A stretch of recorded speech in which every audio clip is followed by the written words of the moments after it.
4 weeks from today, Fran, the draft, it's coming. Yeah, I wish you didn't put it that way because I could use another 4 weeks on top of that, Hogue. But, well, look, the clock's ticking. I'm excited for it to get here. I had my second Bears mock draft came out this morning. I'll throw some names at you just to get the conversation going here a little bit. We did go the Ashton Genty route, who I don't really actually believe will be there at 10. But if he was, we went down that route and what it might look like. And then I went Xavier Watts from Notre Dame in the second round. As I pull this thing back up here. Xavier Watts, a safety out of Notre Dame. And I know a guy that you like, Ariante Ursary from Minnesota, the tackle at 41. What do you think about those two picks in the second round? Yeah, I mean, I think that Ursary, this is the range where I think it's late round one, right around into the mid-40s, as you mentioned there. I think when you're looking at Ursary, to me, I typically squeeze him into the first round when I'm doing a mock draft, typically just because tackles with traits usually go a little bit earlier than we anticipate, right? Now, I think that he's a guy that kind of fits that profile of somebody who would go off the board late in round one. I like the Xavier Watts pick. I think that he makes a lot of sense. I mean, he's got ball hawking traits. The production speaks for itself, certainly over these last couple of seasons. But also, I mean, this is a guy that's got outstanding instincts. He played in a complicated defense, a pro-style defense there at Notre Dame over these last couple of years. Was one of the captains there for that team on their national championship run. And this is a guy, I think, he gets a little bit of a bad rap just because, some inconsistencies as a tackler. But I think it's more of just like an angles and approach thing. He's a guy that likes to break down at the point of entry there. He's not a run through tackler, and that's just kind of how they coach those guys there. So I think when you're looking at that, very correctable mistakes that he makes in the run game. But I like Xavier Watts. I do think he profiles as an NFL starter. Fran, we got a lot of questions from our listeners, our diehards this week. We'll go rapid fire with you here in a little bit, and I'll let Greg lead that. But I know you have a new piece coming out. I'm not sure if it's up yet, but it will be today if it's not already. You did a crowdsourced mock draft. So I'll let you explain it, Fran, but I know you looked at a bunch of mock drafts, and the pick you have coming to the Bears is Kelvin Banks from Texas. Yeah, so basically what the idea is, it's something I've done just for my own personal edification over the last few years. And I thought, all right, well, this could make a nice piece of content here at this point in the calendar. And that's basically tracking not every mock draft that comes across my timeline, but just saying, okay, like the mock drafts from, some of the reputable writers out there, the reputable analysts, insiders, all the national mock drafts that we see and we talk about. Let's take a look at it from the moment the regular season ends. So basically the turn of the new year, the second week of January or so, all the way up until draft weekend. And it gives you that ability to almost kind of tell the story of the pre-draft process for all 32 teams. You can kind of see who are some of the players that get mocked early on, midway through the process. When did they pick up steam? It's something, honestly, I reflect back on once I get to get past the NFL draft every single year. And you kind of get a sense of, all right, which teams were not predictable, but you kind of get the gist of what I'm saying there. Now, Kelvin Banks, he has been the most common target, the most common selection for mock drafters over that sample. Now, I include the paragraph in there, and you can see, I think he's been mocked to them once since the start of free agency. And so I think the shine has worn off a little bit on Kelvin Banks Jr. That's something I anticipated. I think one of our first conversations, we talked about that. I was like, I don't know if Banks is going to go that high, but talk about some of the guys I think do make some sense, and some of the guys that are getting a little bit of helium. If it's not up right now on all CHGO, it will be shortly. I know it's up on all PHOI, so it should be up there in all of our affiliates here in the coming hours. So, Fran, the Bears, with these top 30 visits, I get a little frustrated because they're not officially announced, but they're reported on. So there's been a few that have been reported on, Ashton Genty obviously being one. So we'll set that to the side. But there's some different names I want to throw it to you. I don't know if we'll be able to get to them all. But let's just start with Brashard Smith, running back out of SMU. And, it's reported that he's got a top 30 visit with the Bears. What are some of the things you see in his game and why the Bears are so interested? Yeah, 4-year receiver at the University of Miami, transferred to SMU this past season. It's been a big part of the reason why they went to the playoff, and a big reason why he was such a factor.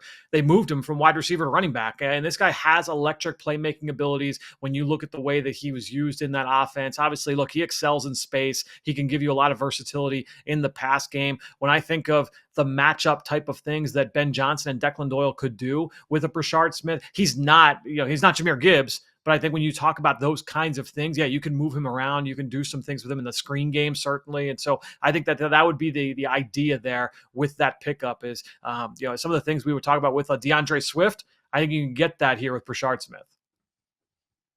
Yeah, so one of the things that I brought up earlier today was that a position of need, to me at least, is wide receiver.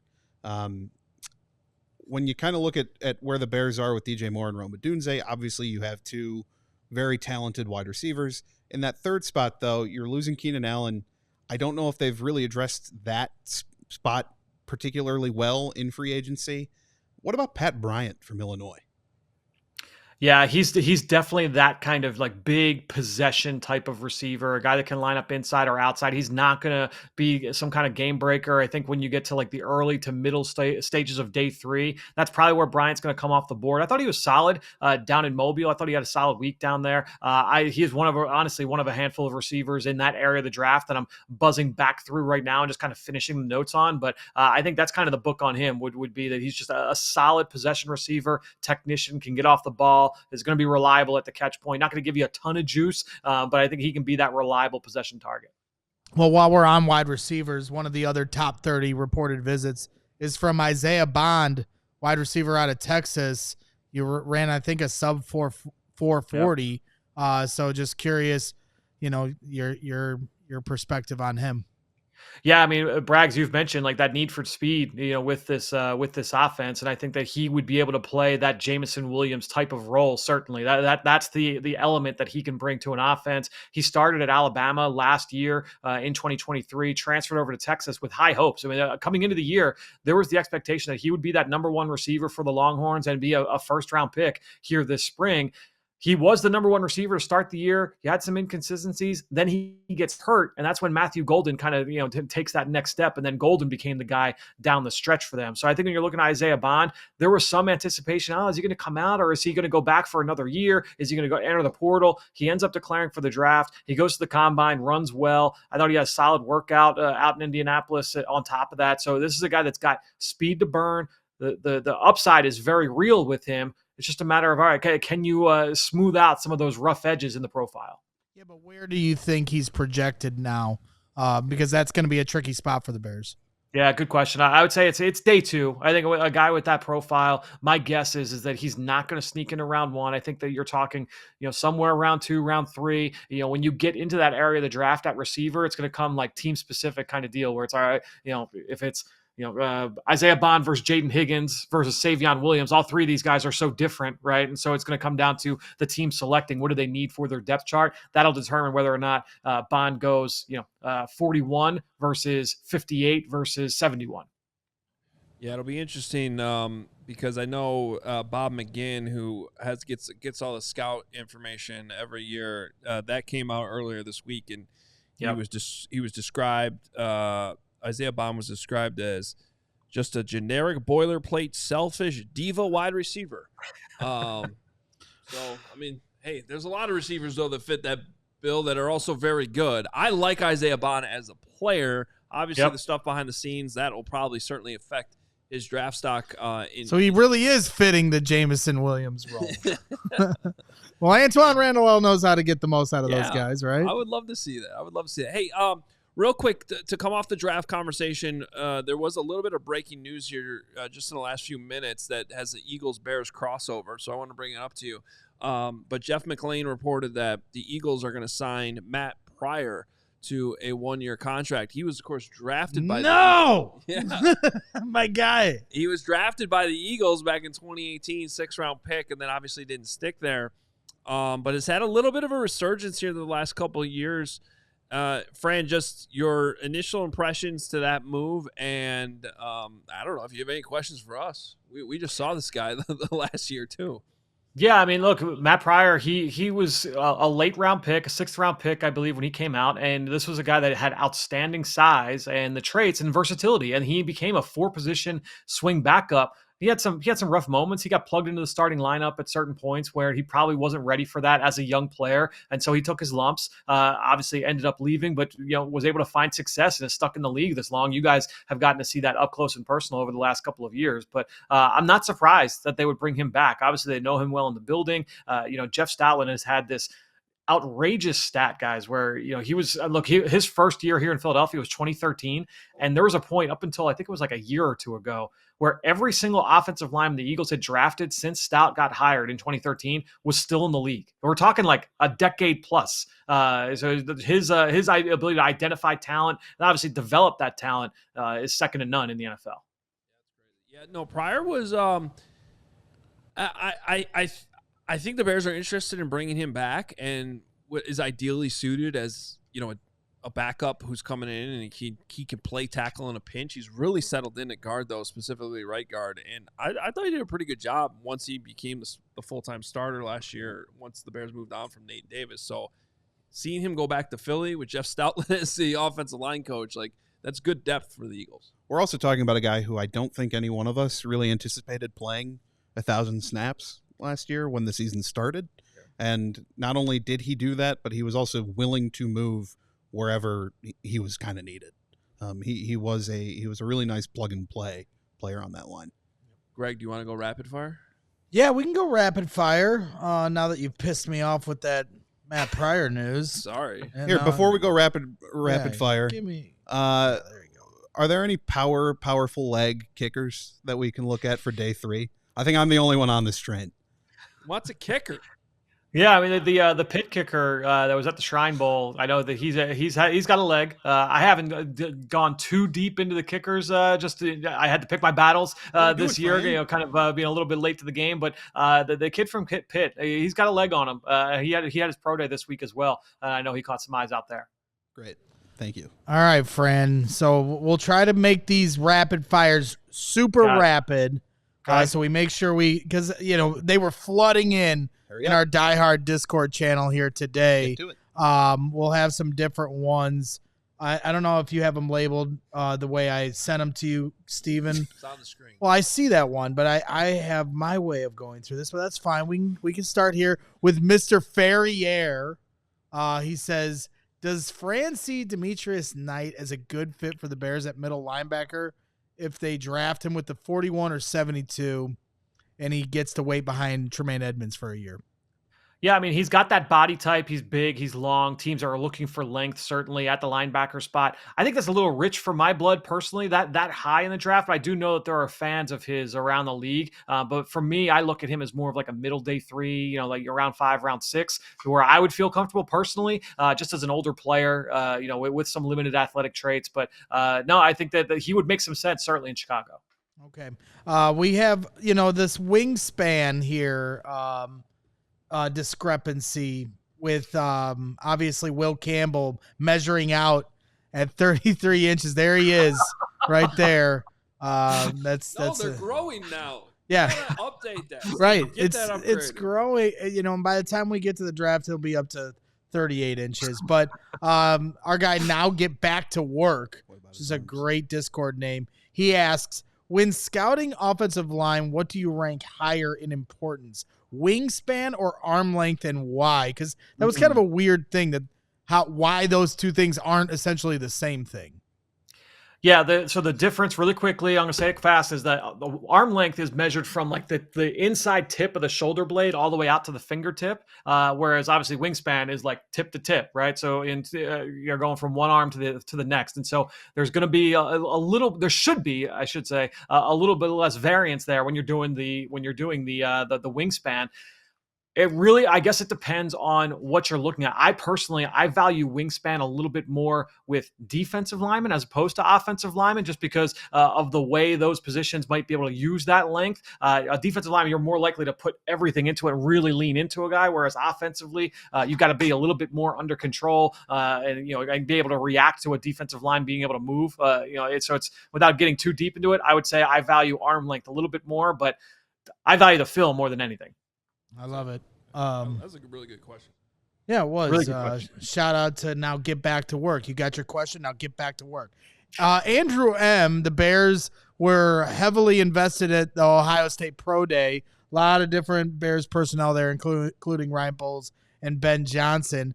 Josh Simmons obviously did a little bit of working out there. Andrew M. asks, if Simmons proves healthy, how high do you think he can go? And do you buy any stock with any of the stuff with his character stuff that came up yesterday as well? Yeah, I had heard some of the character stuff earlier in the process, but honestly, like I've talked with people, and that has not really come up, in every conversation, So I think that's something, because that's the thing, guys, with all the character stuff that you hear, one person's brash and this guy was off-putting is another, somebody else might say he's got an edge to him, right? And so it's really going to come down. It's very subjective in that way. Look, I think Simmons.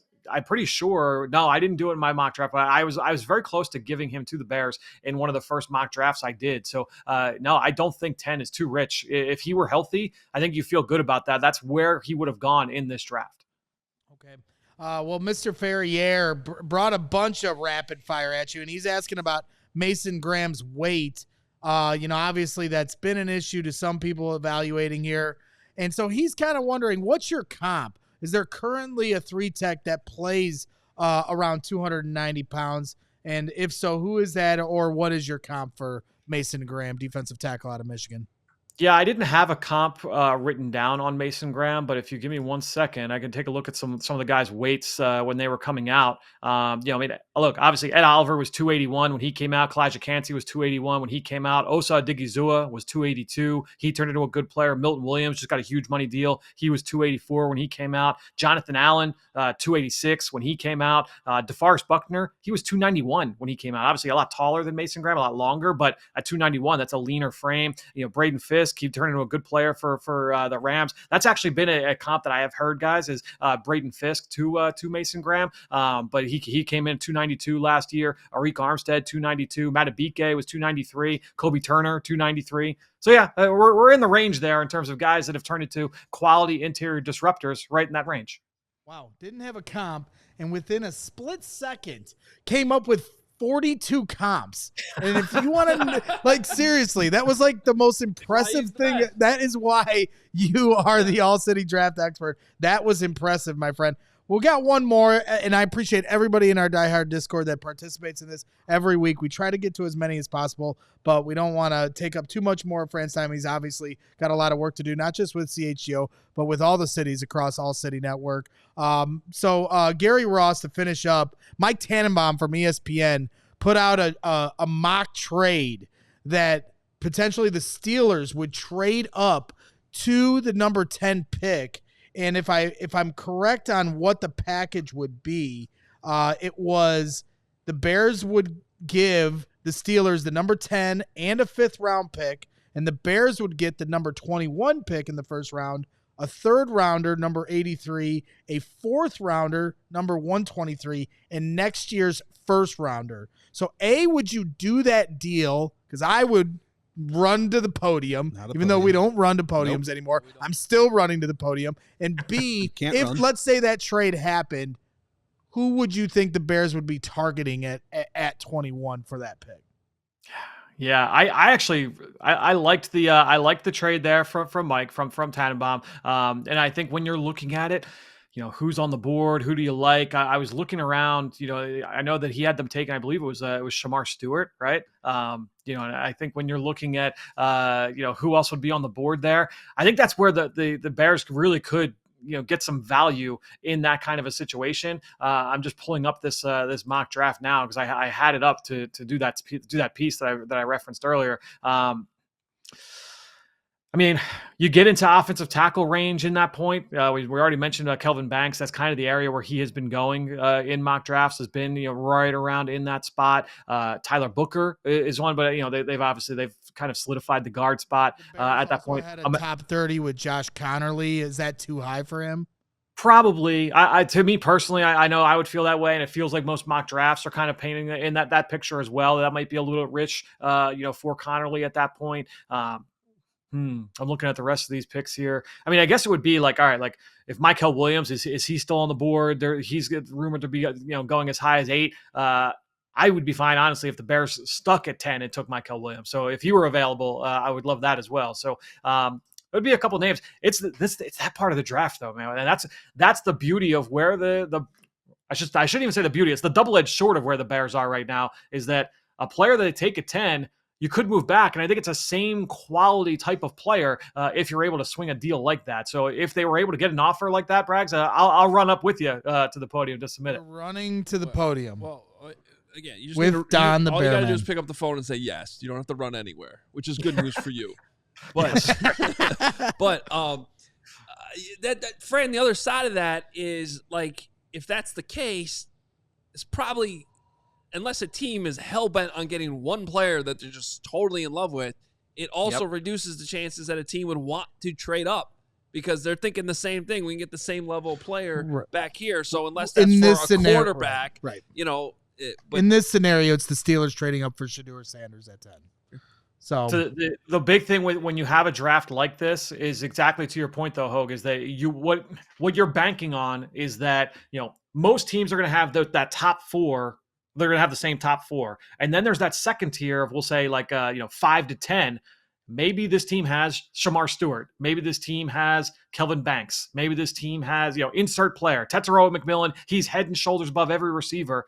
And now that guy starts to fall a little bit. And they say, oh, we're going to make this move because he's the last guy left on that tier. That's what you're banking on if you want to try and make that move, is that another team has a higher evaluation on a player and he's the last one in that tier. And they want to try and make that move up. Fran, you're the best, man. Appreciate it, and looking forward to your piece today with putting all the mock drafts together and kind of coming to a consensus. Fantastic. Phenomenal. We'll talk again next week. Fantabulous. Run away, Fran. Get away from us. Run to the podium. Run to the podium. All right, Fran Duffy. Go become a diehard if you're not already one. Do it now. The amount of information you can get in a really short amount of time is amazing. And now's the time you want to start studying. You got 4 weeks from now. We all silly like the mayor.